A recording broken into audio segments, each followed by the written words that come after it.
உங்களுக்கு பெரிய பணக்காரன் அப்படிங்கிற ஒரு திமிரு இருக்கலாம்.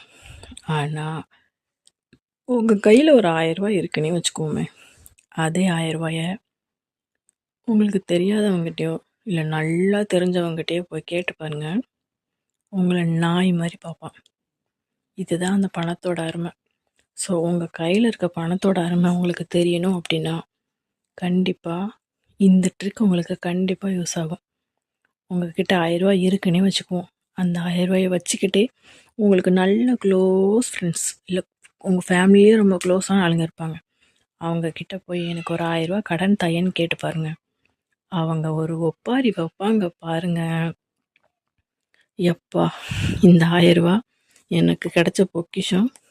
இத நான் பத்திரமா வச்சுக்கணும். எந்த காரணத்த கொண்டும் இந்த ஒப்பாரி வைக்கிற நாய்களுக்கு நம்ம போய் செலவு பண்ணிறக்கூடாதுங்கிறதுல மனசு திடமா நின்றும்.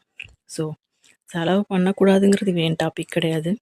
நீங்கள் செலவு பண்ணுற பணம் எவ்வளோ கஷ்டப்பட்டு உங்கள் கையில் வந்துச்சுன்னு உங்களுக்கு தெரியும். அதை கரெக்டான ஆளுக்கு நீங்கள் எவ்வளோ செலவு பண்ணாலும், ஏன் செலவே பண்ணலைன்னா கூட உங்களை மனுஷனாக மதிக்கிறவங்களுக்கு செலவு பண்ணுங்கள்.